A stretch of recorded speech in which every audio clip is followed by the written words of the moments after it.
Gavino Ossini è presidente della Camera di Commercio del Nord Sardegna ed è anche presidente dell'Unione regionale delle Camere di Commercio della Sardegna.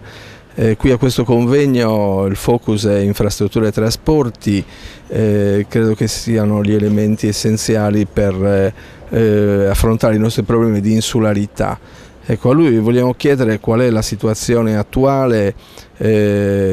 che sappiamo essere di crisi generale, ma in questa situazione di crisi generale come le Camere di Commercio sarde vogliono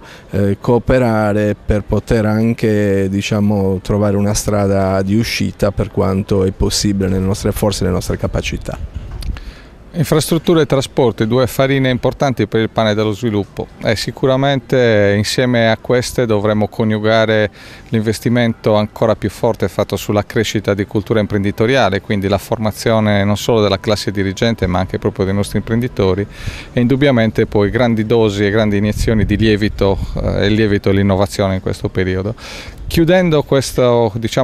piccolo cocktail di ingredienti, forse potremo iniziare anche a costruire quello che sarà proprio il pane del futuro. La scarsità, la crisi di questo momento ci dice che il vecchio pane è diventato duro, ora fermo, anzi forse purtroppo con i vecchi modelli di sviluppo si è anche messa la muffa, è diventato immangiabile, e soprattutto siamo aumentati, anche se non numericamente ma sicuramente nei bisogni, e quindi cresce la necessità di riadeguare non solo noi stessi ma anche le nostre imprese, il nostro sistema produttivo sui nuovi modelli di produzione, di consumo, di distribuzione e di erogazione dei servizi. Investire sulle infrastrutture e trasporti comunque finalmente, noi ce lo auguriamo, questo è il messaggio che le Camere di Commercio, sono convinto, insieme e coralmente danno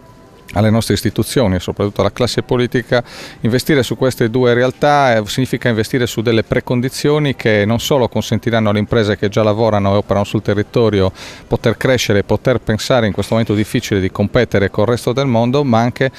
poter richiamare investimenti, nuovi investimenti, sia di nuove persone che decidano di investire localmente, ma anche investimenti che possano arrivare dall'esterno. È inutile dire chiudo che un'altra componente importante poi è anche la possibilità di fare questo con la minor burocrazia e lungaggini e vincoli possibili, quindi è indubbio che anche un progetto di sviluppo e un piano di sviluppo che dovrebbe rilanciare il nostro governo lo stiamo attendendo con trepidazione, soprattutto anche nella parte che riguarda le liberalizzazioni. E da quanto dice emerge la necessità che vi sia un protagonismo della Sardegna nei confronti non solo del governo nazionale, come le diceva, ma dell'Europa. Ecco, per essere sinceri, c'è questa capacità della classe, non solo della classe politica, chiaramente, della classe imprenditoriale, della classe sindacale, tutti coloro che possono contare, di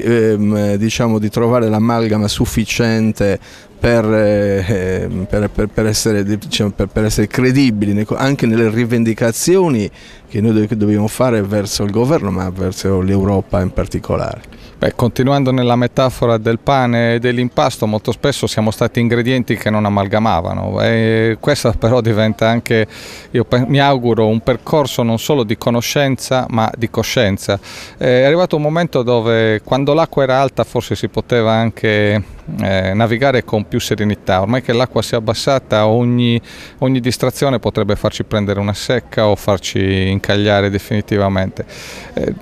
Io penso che sia arrivato il momento di dire basta con a volte tatticismi, lungaggini, giochi di ruolo delle parti, muretti a secco, campanili, cioè togliamo un attimino tutti quei luoghi comuni che hanno fatto sì che l'impasto non abbia mai avuto la possibilità di stare veramente assieme e lievitare insieme. E io ritengo poi, adesso è arrivato il momento, che chi governa questa nostra regione, quindi il nostro Presidente, si renda conto che c'è un sistema di una foresta che cresce, che fa meno rumore rispetto agli alberi che cadono, e quindi concentrarsi più, io dico sempre, sui white block e non sui black block. Ci sono molti più white block nel nostro sistema nazionale, mondiale, ma sicuramente anche nella nostra Sardegna, e su quelli investire. Un presidente dovrebbe mettersi a capo di questi, e io sono convinto che dentro le forze sociali e imprenditoriali questo lo può trovare, e noi siamo disponibili, e portare avanti anche tutte le rivendicazioni forti, anche muso duro, che abbiamo col nostro governo centrale, perché non sono rivendicazioni di bambini che fanno i capricci, ma sono innanzitutto atti dovuti da anni e anni di differenze e sperequazioni, ma soprattutto l'energia che ci serve adesso per poter non essere più un problema della nostra Italia. Noi potremo diventare anzi un'opportunità per tutta la nostra Italia e poter contribuire alla crescita del prodotto interno lordo. Presidente, un'ultima domanda che mi sembra d'obbligo. Nella sua metafora del pane, ecco, direi che rischia fra chi impasta di non esserci adeguatamente rappresentato il mondo giovanile, i giovani. E questo è un problema. In Sardegna stanno emigrando anche quelli che hanno studiato, c'è un'emigrazione che ci impoverisce. Che fare? È proprio il problema che qualche volta abbiamo anche banalizzato definendolo come la fuga dei cervelli. Io dico sempre, purtroppo è il guaio dei cervelli che rimangono, che vorremmo mandare via e che invece rimangono e continuano qualche volta a essere loro l'ostacolo con i loro vecchi pensieri di conflitto più che di sinergia, no?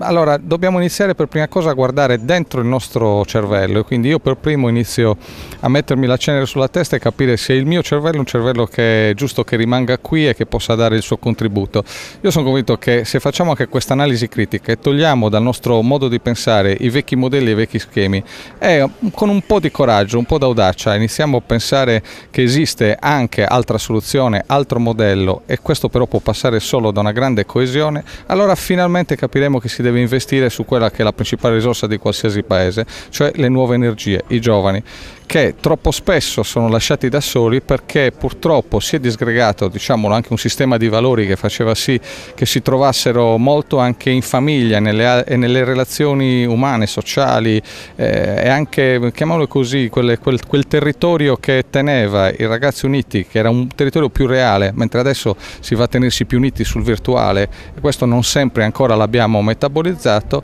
ma soprattutto purtroppo ci manca la scuola. La scuola è da anni ormai, per grossi errori di strategia e di investimento, come si dice, di visione rispetto a quello che deve essere il ruolo del sistema formativo, la scuola tutta è stata incanalata su una dirittura che non aiuta ad investire veramente sui giovani. Qualsiasi paese che voglia pensare al futuro deve per prima cosa fortemente rivedere la sua visione sul sistema formativo scolastico. Presidente, una domanda che sembrerebbe anche tecnica. Le Camere di Commercio a volte sono, diciamo, all'avanguardia rispetto a certe idee. Per esempio questa delle euroregioni, che era un'idea che le Camere hanno anche caldeggiato, ma può andare avanti. La Sardegna può essere una protagonista in questa configurazione nuova anche come strumento rispetto all'Europa, oppure è un terreno in cui siamo in ritardo e non riaccapiamo più il treno che è già partito? Sul può andare avanti, qui dobbiamo pensare, ecco, non sono Mago Hotel o qualcuno del genere, deve andare avanti. Quindi se può non lo so, ma io so che deve andare avanti, quindi dovremmo trovare noi la capacità di farla andare avanti, perché è quel concetto che provavo a esprimere prima. È il momento di distruggere un po' i campanili, o magari farli diventare ancora più alti in maniera tale che la loro ombra non sia solo quella della cinta daziaria muraria di un paesino o di una città, o anche solo di una regione. Dobbiamo riuscire a traguardare un attimino i nostri confini e capire anche con chi fare sinergia. Ad esempio l'Euroregione ci dà anche la possibilità di vedere che forse la Sardegna riesce a chiudere meglio una euroregione coi catalani, con i quali ha 500 anni di storia da condividere, magari con altre realtà con le quali ci siamo trovati insieme dentro la vecchia idea di Stato-nazione. Però questo non significa che poi bisogna mandare e buttare in acqua anche i 150 anni di lavoro fatto con l'Unità d'Italia.